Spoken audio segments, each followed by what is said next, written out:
because of the way that money is represented on social media, you start to have a warped sense of how much money everybody else has and how much money you should have. It seems like everybody has a ton of it. People are on holiday all the time, people wearing fancy clothes, and much like you feel when you look at other people's bodies on social media, a large proportion of this is not real.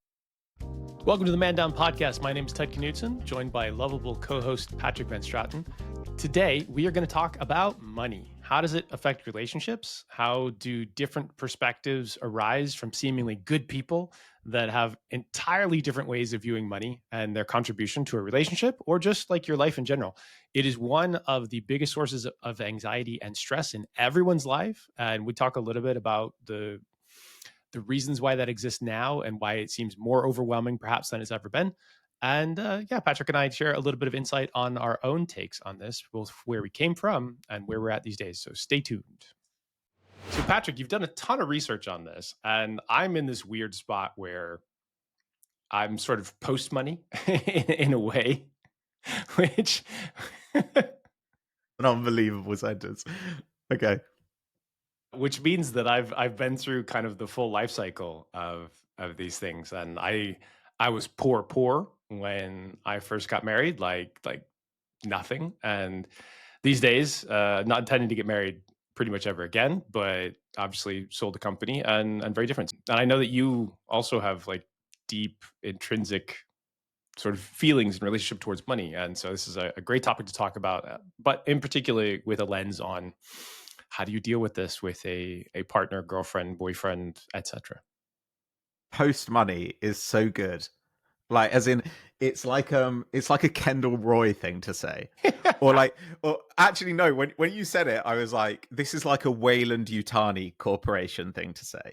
You know, when like Guy Pearce shows up in one of them in like old man makeup, like I imagine him saying like, we're post money guys. Post money. But like, okay, but your financial situation has radically changed. But I assume that have you been able to entirely detach yourself from the feelings you had around money when you had none? Okay, so there's like a story around this, and it has to do with being a professional trader or gambler that like really broke it, right? So when I was young, I had a handicapped sister, grew up in a household, 3 kids. We didn't have much money. Both of my parents had periods out of work. My dad was, at least part-time deadbeat.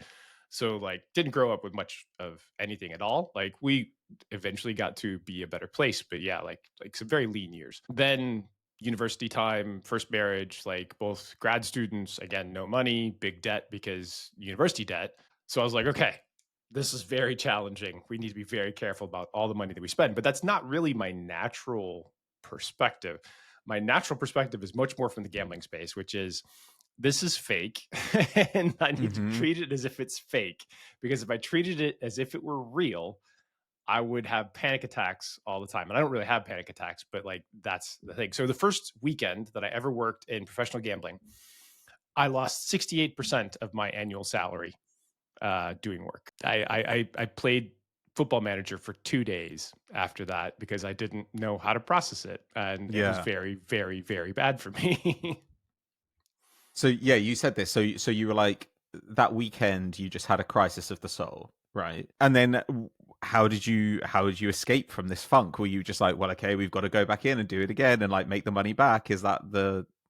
I had similar experiences with poker. I was good at poker. I played a lot of sit and goes. It wasn't that big a deal, but like I didn't know how to deal with the swings. And so like with poker and the swings, like again, if you've got 5K, 10K in the pot and you're playing like decent limits for yourself, like that's a scary amount of money. But if you're good enough, you hopefully win some. But you have to treat it as if it's like not real money. It's a thing that a game that you need to win. And if you treat it as a game context, like that's when it started to be activated for me.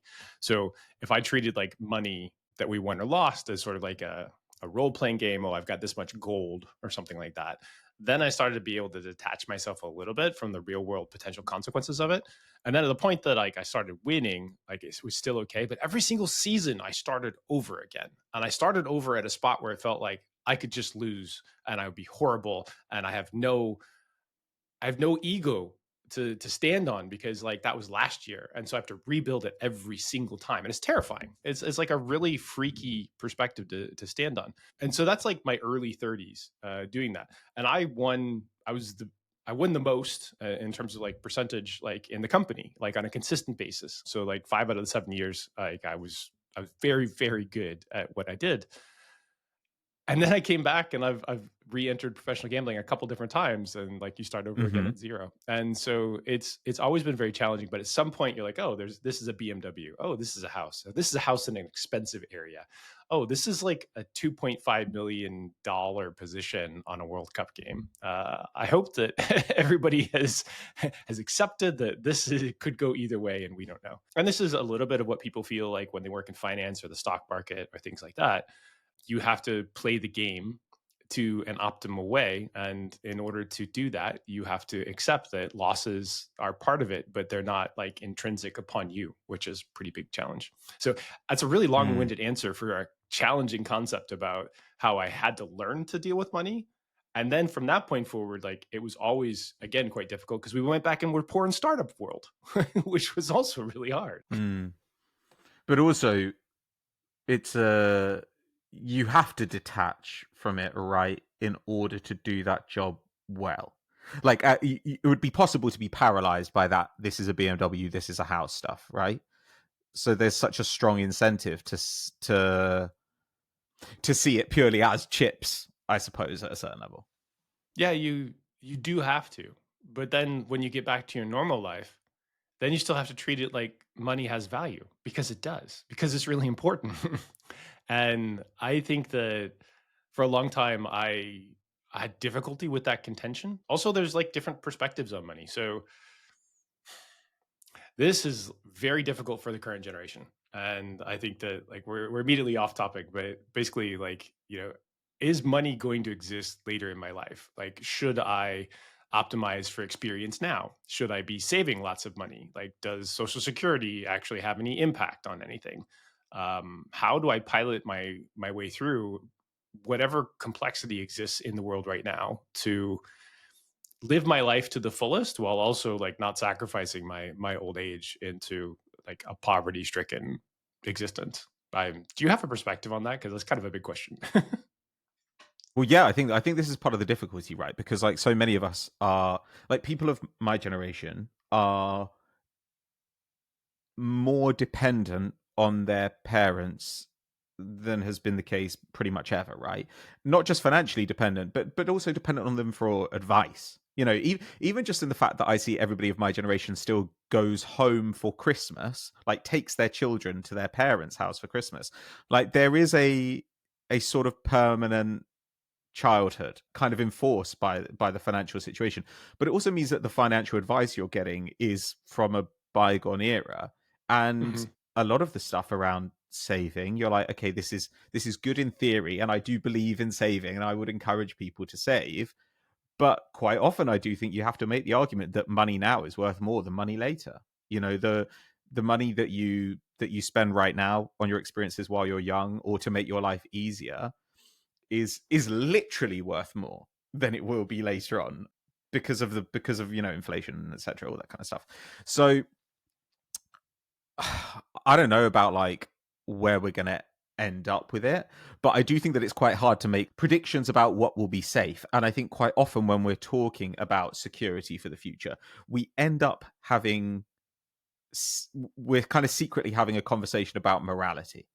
There are people who have very strong views about spending and very strong views about like the way money should be used. And I Hmm. think those are often framed as conversations around security, but actually they're normative conversations. I think, we're normally discussing how people should behave. And this is kind of what made me want to discuss this topic, because I have a lot of people who come into therapy and they will say, oh, my partner and I thought we saw eye to eye on money, but it actually turns out this. And the thing is, the conversation they were having about money was all in abstract terms. So Yes. it was all like, we both need to contribute. We both agree that in the long term, we want to buy a house. We both believe that it should be a fair split. And they talk in this way. And then it turns out that everybody's idea of what fair is and everybody's idea of what long term is and contribution is and all this other kind of stuff is actually extremely woolly. Examples are crucial, right? Like, give me examples of what the math looks like so that I can understand it. And you do this in contractual terms. You do this in like, oh, this is what it would look like if we hit all of our targets for this year. Like, if you're talking to your sales team or even your football team.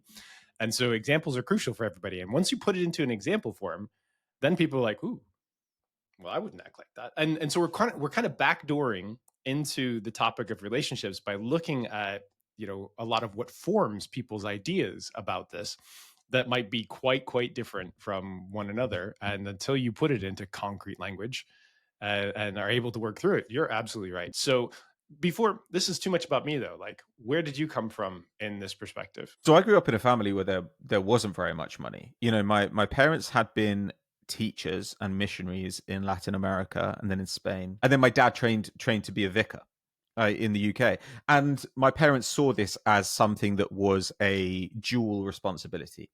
So there are a lot of people who see this way, that like the vicar's wife is kind of like an extension of the vicar, that like your job is to do other stuff in the church and like run charity and all that kind of thing. And so they could have gone out and earned more money, to be honest. But yeah, we didn't have very much. On the other hand, you're in this weird position where you're kind of well off, because when you are a vicar, there's a vicarage that you live in for free. You just pay the bills. So in real terms, I guess you're better off.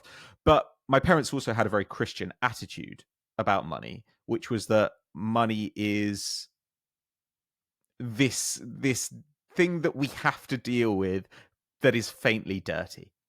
To want money, to like the things that money buys you, is kind of gross and maybe like a path towards being a bad person.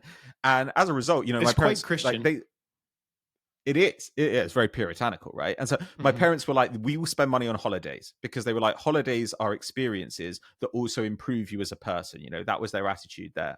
But even then, I remember when we were 18, when I was 18 rather, my parents said, well, we haven't been back to Latin America since we left with your sister, which was before I was born. So we're going to go to Latin America. So we went to Brazil, we went to Argentina, we went to Paraguay. And Paraguay is where my parents met. It's important to them. But my dad said, I remember him saying, well, when we go to Brazil, we also want to take you to the favelas. You need to see the favelas. And I was like, well, I'm interested to see the favelas, but why do I need to see them? And my dad said, you need to see what real poverty looks like. And I was just like, huh. Like what an interesting thing to say, that we're going to go on this holiday that kind of is quite extravagant, I guess, in a way. But one of the things that we want you to get from it is the value of money. You need to understand how fortunate you are. And so they were very hot on this kind of stuff. And I knew that we didn't have very much money, and I felt very anxious about money. And I also felt kind of a bit embarrassed about it, because like most of my peers have more money. Like is the simple answer. Also, I felt embarrassed because I liked shit, you know? Like I liked nice things. Mhm. And then when I went to university, I remember being almost scared to look in my bank account, just like refusing to do it, because I was like, I want to have nice things, but like I can't I can't square these two ideas. Like that I want to live an enjoyable life and have nice stuff, but also this stress, this anxiety I feel around money. So the way I did it was just to like pretend money didn't exist, basically. And as a result, I came out of university with more debt than I should have. Despite the fact the university paid my tuition fees, I came out with more debt than I should have, because I was scared of thinking about it. And it took me a long time to try and repair my relationship with it. And actually, one of the things that helped was getting into the relationship with my now wife. We both went through periods in the early stages where I wasn't working and my wife was, when she wasn't working, but I was, when one of us was earning more than the other. We've gone through every stage, you know? And as a result, we had to have really open conversations about money and how we were going to divvy things up. There were points where we were splitting 50-50. There were points where we were doing it proportionately. There were points where one of us was paying for everything. And actually, that meant that kind of cured it a little bit, because suddenly I was kind of like, oh, the cure for being fearful about not having enough money is to know exactly what I have all the time. And that got a bit excessive with me, like you and I have spoken about this, where I would sit at the beginning of every week and like tot up what I was going to make that week and what my outgoings were and get really, really anxious about it. But generally speaking, I do know what comes in and I do know what goes out. And my wife knows what comes in for me and what goes out too. And all that stuff has been really helpful because it means that we actually have a functioning definition of fairness that we Yeah, can and adjust if need be. when both of you are in different states of employment and income, like it does really test your commitment to this. You're like, oh yeah, this person is committed to me because they're like literally supporting me in a monetary fashion, and vice versa. Like even before you have kids, like that's quite an interesting test there. When was your first job? Like full-time job or just like any job? As a child, you can't actually get a full time job, so Sure. Like in my early 20s, I was a runner and a script reader for a production company. okay. I was 13. And I worked in the fields every summer, and then I cleaned meat markets, and then I waited tables, and I cleaned medical equipment, and then more waiting tables and tending bar. When I was in my mid 20s, I lost my DBA job. So like I was making, I don't know, 65,000 a year. And I had to go clean a summertime movie theater and deliver pizzas in order to like, continue to have money and make ends meet. And people were like, well, it seems like very, very irresponsible to probably spend the money that you spent, like, when you're in your, had the good job for like, 2, 3 years. Well, my ex-wife was a graduate student who had massive amounts of debt. And so like we were paying off that debt as rapidly as we could.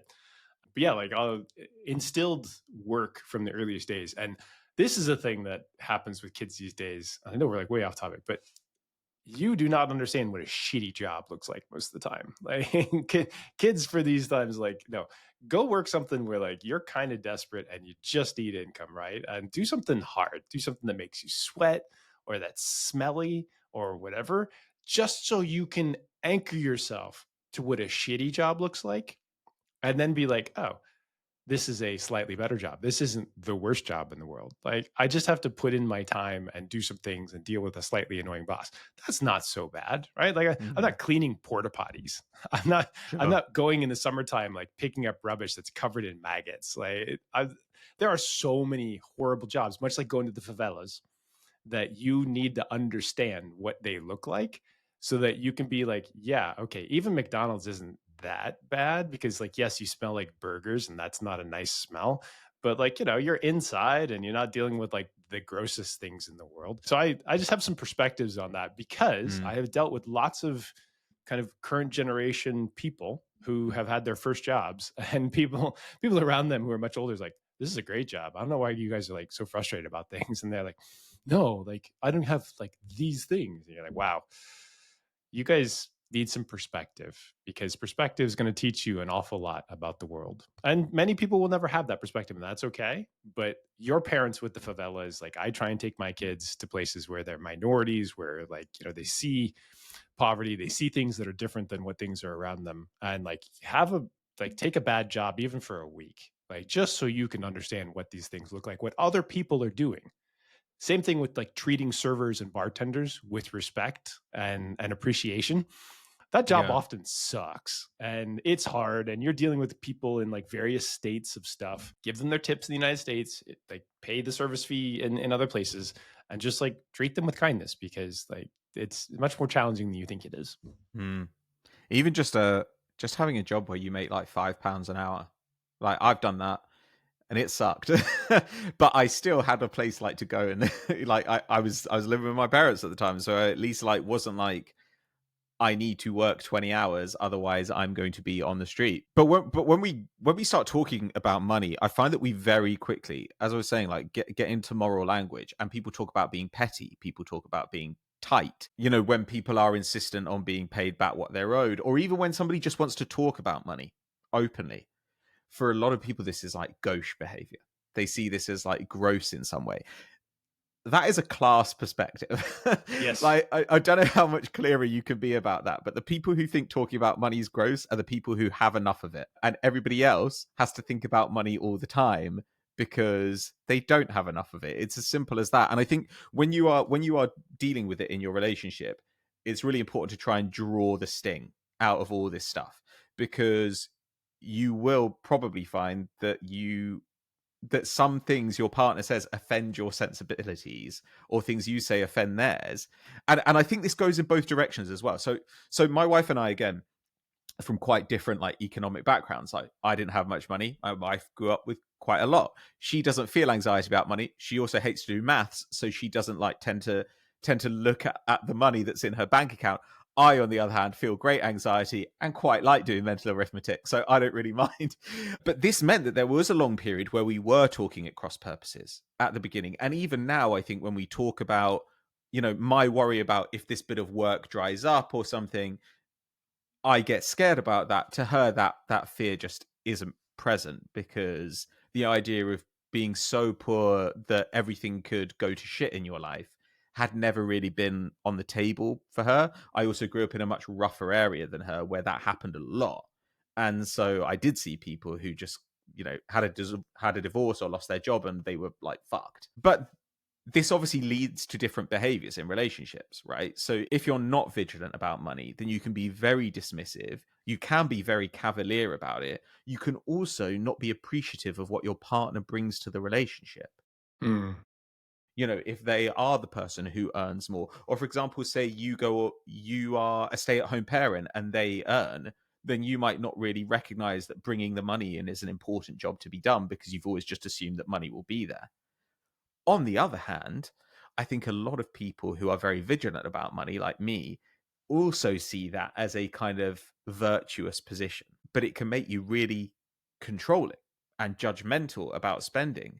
And all this stuff leads to different kinds of contempt and conflict, resentment. I think destabilization of someone's status at the moment is so much more catastrophic than it was before because of the Yeah. housing issues.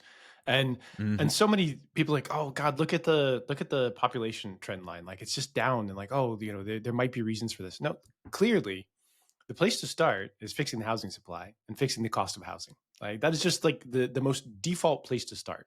Because if you feel like you can afford space to have children and you're not going to fall off the edge of a cliff, like if you add any additional burden into your life, then you might appreciate the possibility of everything that parenthood has to offer. But because housing supply is so scarce in so many places, and it's a recent phenomenon, it is not like, a thing that's existed for the last 50 years or the last 80 years. Like it's the like last 10 in many cases, because people are extracting maximum rents from it in places that they can actually get it. So like places like New Zealand and Japan don't have housing supply issues because they decided to solve it by building the shit out of stuff. And to some extent, Texas has done a similar thing. They're like, no, we're gonna permit and build, permit and build, permit and build.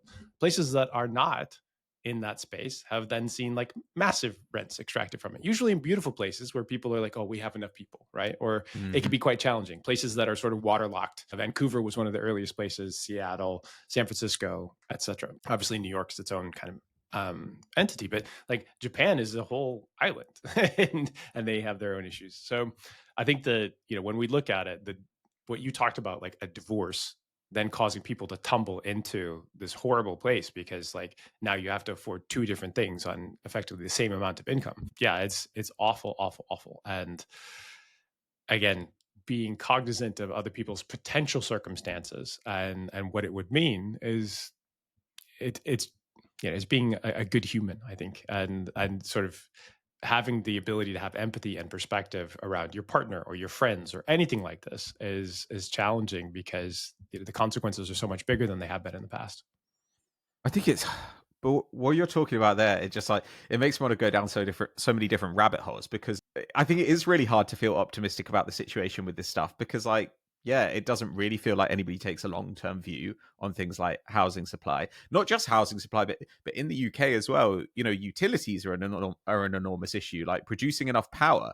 UK used to have more power stations than I think any other country in the world, and now has been like overtaken by pretty much everywhere else. So they can't produce electricity at a cheap rate for people to Train fucking have in their prices, houses. like just Yeah. getting around the country in the most effective way that you're supposed to do, which is like via train, not parking and driving stuff. It's the UK in particular is possibly the one that, like, when I moved here 15 years ago, quite a different status and quite a different sort of alignment of how things operated in the social contract. And then maximum rents were extracted from the conservative period. And now we're continuing to see like absolute garbage happen from a government that had a massive mandate, but has done absolutely nothing in order to improve people's lives. I say this from someone who's been watching it very consciously and didn't have like a strong opinion other than it's got to get better than this.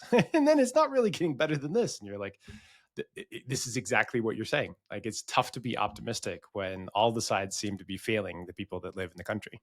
But don't worry, they're going to build like AI data centers, which also nobody's going to be able to afford the electricity for because Yeah, there's no fucking power. Like, whereas exactly. when you say Japan, you're like Japan tried to solve this right by getting rid of zoning laws, like in Tokyo, so that people could actually build more cheaply. In Korea, we're now seeing like huge financial incentives having to be laid on by the government for people to have children because people can't fucking afford it. So it does feel so if you feel kind of insane about money, I do think there's good reason for that, because you are living in a world which kind of expects you to be able to participate in the economy without being adequately rewarded by it. Also, though, I think there's the role of social media here. So this is something I was reading about recently as well, again prompted by clients coming in with this, which is, have you heard this term money dysmorphia? Yeah. So, for people who haven't, because I hadn't before this, it's the idea that because of the way that money is represented on social media, you start to have a warped sense of how much money everybody else has and how much money you should have. So it seems like everybody has a ton of it. You know, people are on holiday all the time, people are wearing fancy clothes, like people are eating out constantly. And of course, much like you feel when you look at other people's bodies on social media, a large proportion of this is not real. You know, it's people taking pictures of clothes in changing rooms before they take them off and Hmm. put them back on the rack. It's people who live with their parents or who get stuff gifted.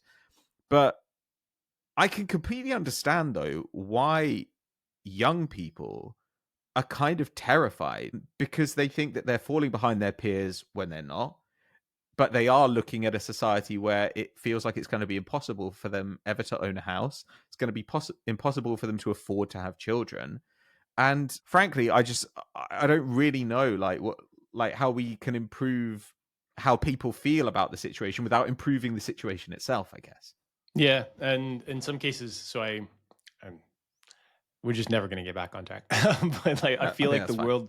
the world is going to be immigration focused, in the opposite way that it has been in a very very near term, Mm, because population is a resource and workforce is a resource, and current workforce pays for older people and their social security, social safety net, because that's the way that all these governments did. They debt funded it, as opposed to what you initially thought was you're putting money into your own personal like long-term savings account. That is not what happened. Like, they have a mm, number that sort of tallies up how much money you put into it, but that's not actually the money that's likely to come back to you at any particular point, because they adjust how all this stuff works. So when you have a declining population, your amount of workers is decreasing. And also, when you're mm, aging, your amount of workers is decreasing at the same time.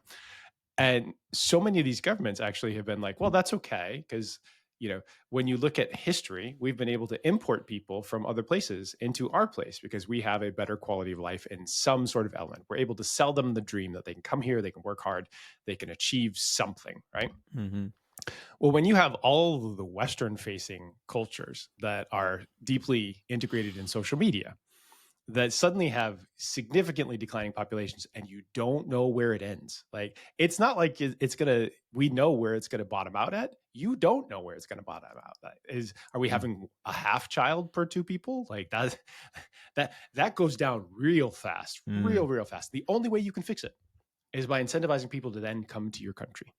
All of these places that have had right wing rhetoric that are now going to have like significant drop offs in their population, that they're like, oh well, we hate the immigrants, even if they're like 50-year past immigrants, because mm. of reasons, because they're winning points on the deeply right wing media scale. They're suddenly going to have to backtrack dramatically, or they're going to have to face the consequences of having nobody that actually lives there outside of the current population that is having a hugely declining birth rate. So soon, at some point, and sort of the next probably 5 to 10 years, you're going to see big incentives for people to come work in places that realize Mm. this. And they're like, yes, please come live here because we can tax you. and you will Mm. work, but you will work in a place that isn't so bad. And in fact, we've gotten rid of a lot of our zoning laws because we know that it's important for immigrants to have useful housing and all of the things that they would like to have. That will happen eventually when we get into a competitive government space, which has happened in the past as well, but isn't current. An example of this from the past, because we love to have examples of this in the past. And the thing that I found like most warping about the Brexit agreement was the UK in the Second World War lost something like half of their peak age male population, like Mm-hmm. half. Mm. They didn't have enough people to rebuild the country after it had been bombed, and this was true across a lot of Europe. And so what they did was they opened their borders and they said to the Commonwealth people, please come here, have a life. Like a lot of the people from the Windies came, a lot of the Indian people came, a lot of people Mm. who are Polish came, Romanians came. Come here, build a life, help us rebuild. And so they did. And they helped rebuild the entire country. Now, I had to learn this as part of the Life in the UK test, Sure. which is quite funny because I am an immigrant. I'm the type of person that Nigel Farage recently said he would kick out because I have indefinite leave to remain.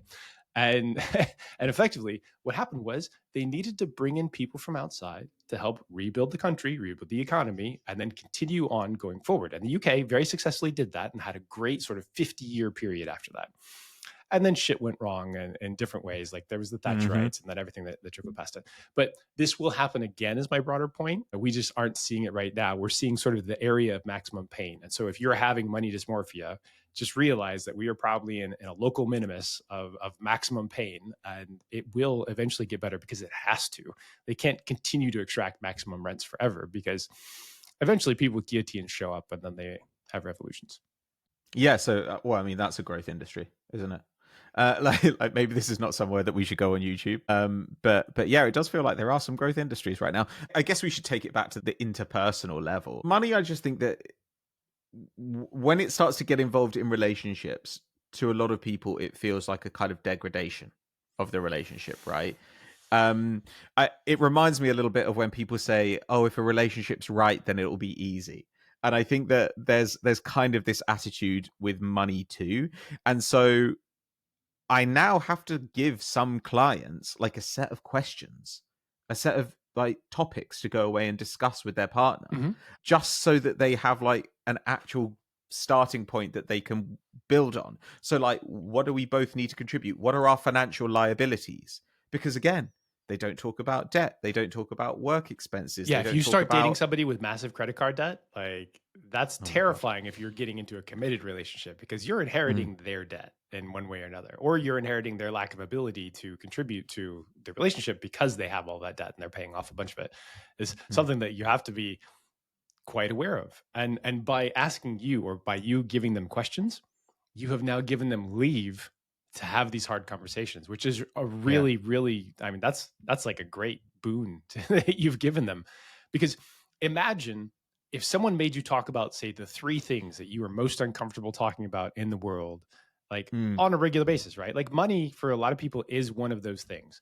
Maybe their porn watching is another thing, right? Like maybe their mm. relationship with their parents or like a sibling is like the third thing. I don't know what the third thing is, but like if you force someone to have a conversation about that, they would just like and you were the person doing it, they would start to hate you a lot of cases, right? But since you have Yeah. said you have to do this is really important for you, now they're like, well, Patrick said, my therapist told me. And so they've shifted the burden for this, and now you can open the door. I love Yeah, it. well, this I kind of took from, weirdly enough, from like my dad doing. I've mentioned this before, but my dad doing marriage prep with couples. So if you want to get married in a C of E church in the UK, then like you have to have the banns of marriage read. So the marriage has to be like publicly declared that you intend to marry. But usually as well, you have to go and do several weeks of marriage preparation with the local priest to make sure that you're serious about it. And my dad used to do like 2 of these sessions, I think, out of 6 on money. And he said it's like 10% of couples who come in and have spoken about money. Mm-hmm. All the others are just like, well, I assume that we'll pool our finances, or I assume that we'll keep our finances separate, or, well, I've got all this pot of money from my parents and I don't really want to share that, or, well, I also own this flat that I hadn't really mentioned. Like, there's all this kind of stuff that suddenly you're like, this is insane that you hadn't discussed this stuff. The Like, only time that it would come back around is when you get divorced. yeah, and to me, this is the thing. Like when you are getting into a relationship, you can have a controlled explosion of like a big sensitive issue now, like you're saying, right? Okay, here are the three things that are the most stressful for you. Or you can bury a bomb with a randomized timer. Like that, that's what it's like. And you're like, it's gonna go off. You don't know when it will go off. It'll probably go off at the worst possible time. But money is absolutely one of these things that is a potential explosive that you can store up in your relationship. If you have the conversation now, then you're in a much better position later on. Plus, I think that trying to get a grip of your own finances, just for you personally, I will make you feel, I can say this from experience, it'll make you feel more in control and less fearful. Sure, sometimes you're going to be scared because you don't have very much money, but it is better to know that and know as well where the levers you can pull. Take this back to football language, I guess. So a couple of years ago, I left Sky. I was working for Sky then as a football journalist, and we were basically given the choice between reapplying for our roles with slightly different terms, like more weekend work, more evening work, a bunch of other responsibilities, or we could leave with like very tasty redundancy packages. And basically, all of us took redundancy, which probably says something about what we were being offered. But I knew where I could try and claim some money back. So I left with this big chunk of money, but I knew, okay, I have all these subscriptions per month, and I know I can make do without this one and this one and this one. So when you know all this stuff, what's going in and what's coming out, it means that when circumstances get a little bit tight, you have ways to make things easier on yourself. You have bits of your money going out that you can chop off so that you can save a little bit more. So that's another way that I'd encourage people to think about money. Plus, in the same way that I'd say to somebody if they were coming into therapy and they were feeling really bad about their body, do consider spending less time on social media. If looking at rich people on social media all day makes you feel crap, then get off it and try and find the reality that you're not getting on it. You can look up the average salary where you live. You can look up the average salary for someone of your age where you live. And if you look those things up, then okay, it might be more than you're making, but it will certainly be a lot more realistic than what you're seeing on social media. Then there's also, the other questions that are worth asking yourself about, like, what is the point of the money that I have? Like, okay, I need to be fed and housed and clothed, and I would like to enjoy my life. But maybe that means you want to buy some clothes this month, and maybe it means you want to go on a holiday. But it's quite unlikely that it means you can buy new clothes and go on holiday and buy new things all the time. Like, there's probably going to have to be some negotiation between those things. If you look on social media, you'll probably get the idea that I don't have to choose between those things. That is also a really unhelpful way, I think, to have your perception of money warped. It's a challenge at all times to pilot your budget, and you often will allow your outgoings to grow into your incoming almost regardless of how much money you make. This is a human phenomenon that we see over and over and over again. The people that are able to exercise discipline early and have like a good amount of money that they also make, like often end up being the fire people, which is like, retire early, right? So financially independent, retire early is something.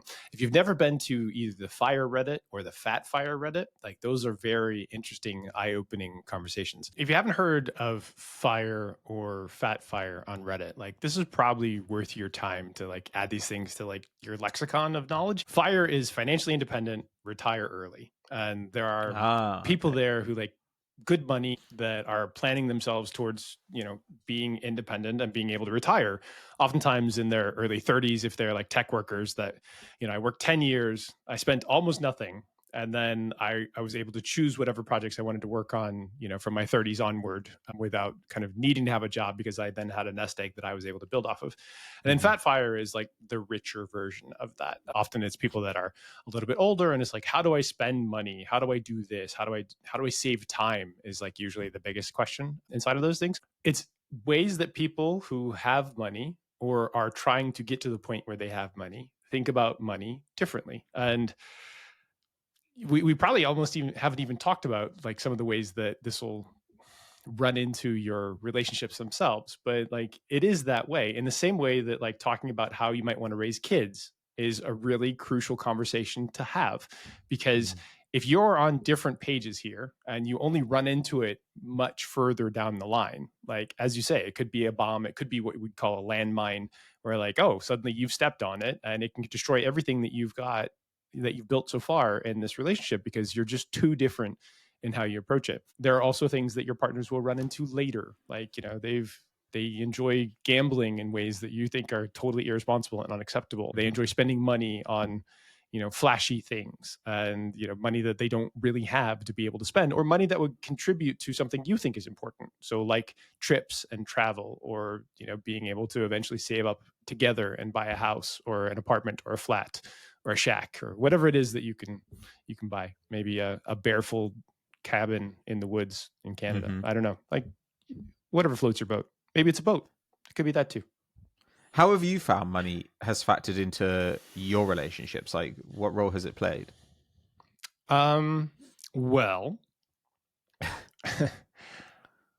I live in a world where I kind of have spanned a couple different generations in how people think about things. So I'm at the tail of like Gen X, or maybe I'm in the middle of Gen X, but I don't know. And that was quite a different one, and how we thought of relationships and sort of the male female gender role ideas were at least somewhat present then. And then they've mostly been discarded these days.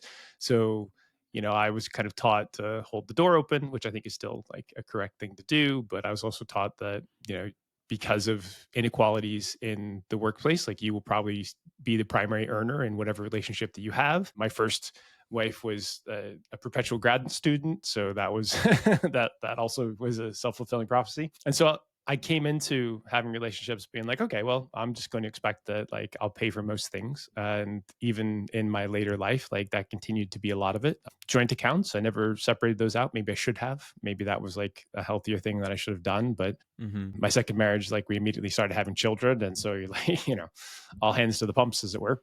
Yeah. Now it's really weird, like really, really weird. And I don't know that I'm successfully piloting any of my monetary choices in a way that is correct. I think that I have money. I don't have like the lottery ticket mentality. Like I earned it. I still spend it. Like we always wanted the kids to have good holidays. Mhm. That was something we committed to. We continue to do that. But also I make enough money that like, I'm pretty much net neutral. And then there's a nest egg there to be able to grow. Some of my money that I spend is more on investing in friends. Like, so if Okay. friends have like investment ideas or companies that they want to be able to pursue, like I can help them with both time and money. And I've made that like a possibility. Or, just good causes that I think are good businesses that I think are good. And then there's this other part of it that's like, okay, well, this is all the money that you have to live on until you die, unless you decide to go out and get a real job or build another Mm. company yourself, where you're kind of funding the potential of that in the future. So that's kind of how I treat it.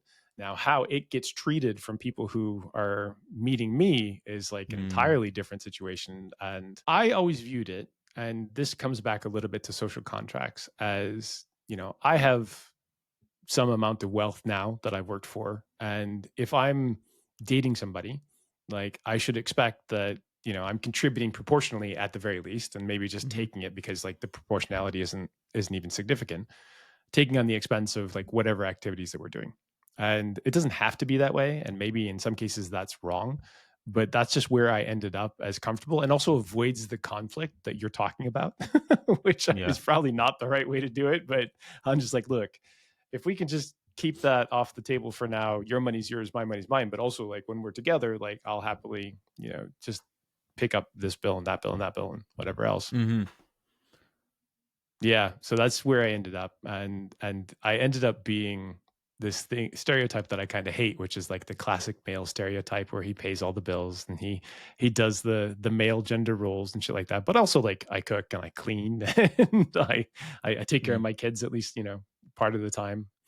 So I don't know. It ended up, my life is something that I wasn't fully anticipating it to be, and I still don't know that I found a comfortable spot around money and relationships at all. Mhm.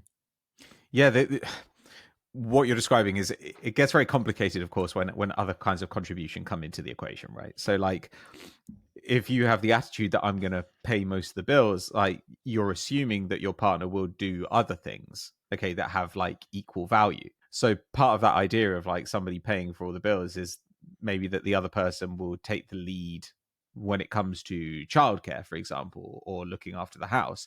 Like there's some kind of like tacit agreement there. The problem now, of course, is those agreements have to become like less tacit, and you also want to be involved in childcare. So like it's did you have to learn to how long did it take you to adjust to the fact that you were well off? At what point? Well, at the point at which you realized, I guess, because like that's the thing. I said this to Emma the other day. I was like, man, I walk around sometimes where I'm just like, why don't I have more fucking money?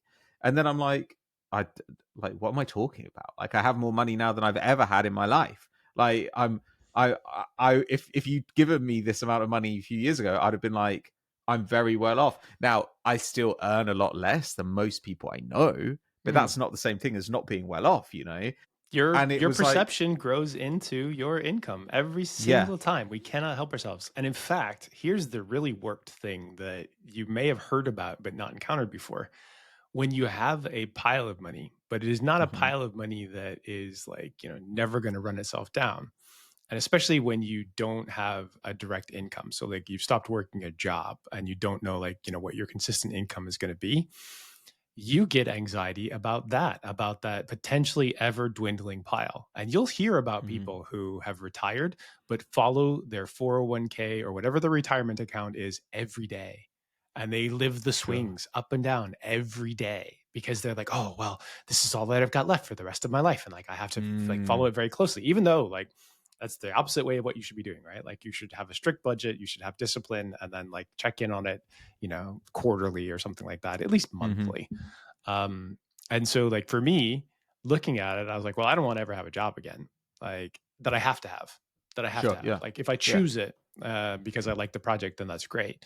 And so like I was looking at it and I was like, I am well off. And yet, like I'm looking at it, and this is like a scary number that continues to go down because I have all these liabilities. I've got school fees, and Mm. I've got child maintenance, and I've got rent that I pay in a house because I couldn't buy a house properly because the housing market continues to be fucked for people all up and down the space. And so like I've then started reading the research on this stuff. What you find is basically 10 million is the number where people start to chill the fuck out about this stuff. 10 million, which is a 10 number that mil. most people never see. And so it tells you like how deeply ingrained monetary anxiety is across the whole spectrum of humans. It's resource anxiety is really what it is. I have it, but now that, the business that I founded is doing pretty well, I'm relaxed about it more, but I'm not chill. So like there's relaxed and there's chill, right? Like I'm Mm. not fully chill. I'm happy to contribute to stuff that I think is going to help us out. But now as like you work in the business, right? And so you're like, Mm. okay, we have this year is our goal. Like we need to monetize things. We need to create resource in the business so that we can then fund the things that we care about. And so like that has been a big driver for year two. It will continue to be. And so to answer your question, I'm not sure that I have. and, and Okay. and in a lot of cases, most people kind of never do because they never get to a level that allows you to be like, oh, I'm well off. This is great. But Mm. it will allow me to be like once in a while if I want to overspend on something like some wine or something like that, like I will do that Sure. and I will then be able to have it to sort of share with other people or to treat yourself as it were. But I didn't buy like the fast car. I didn't I Mhm. decided to I was like I could do that or I could spend it on my own business and like get myself to chill the fuck out. I'm pretty sure that it's going to be there. I could spend it on a friend's business and hope that like they succeed. I could do this, I could do that.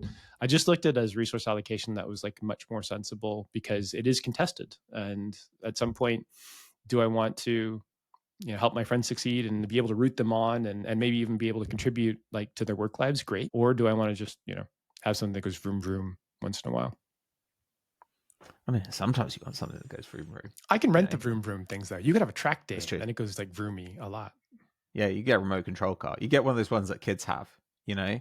Like those pink like Land Rovers that like your kid can drive around in. But the one thing that last thing I wanted to ask you before I think we kind of wrap this up is, and I think it draws the topics together. It's interesting that you have chosen to get into situations where you're combining money and friendship, right? Like Mm. what you talked about there, where you're investing in friends' businesses. do you just have to, I assume that obviously it's like warm feeling that's like pushing you to do that, right? As opposed to like it's not just necessarily like the best investment that's available on the market. But at the same time, you must have to do some kind of like financial like diligence about getting into it. Like how do you balance those concerns? I am capable of doing financial diligence. These are people that I trust and like some of my Hmm. very closest of friends. But I also have just sort of written that money off in my head. Like if Okay, it succeeds, then awesome. And if not, like that's okay. So they didn't lose my money. Like I lost sure. it by investing in something. Okay. My friends, I know.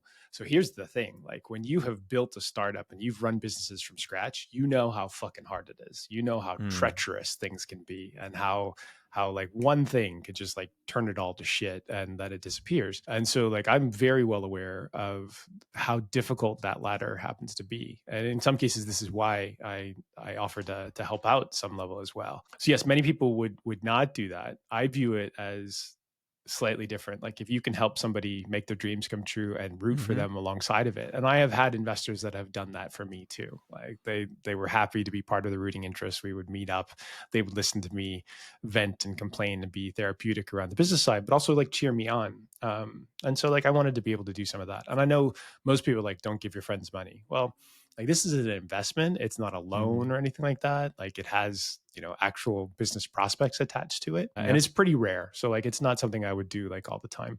But I'd take people out for dinner. That's a different thing. Sure, I've been the recipient of that. But like, but so it sounds like you kind of give them the money then, and you're like, okay, this is an investment, but like you mentally detach from it. You're like, Mhm. I'm not going to chase you up on like what you're doing with this money. So that's kind of how you maintain the sanity.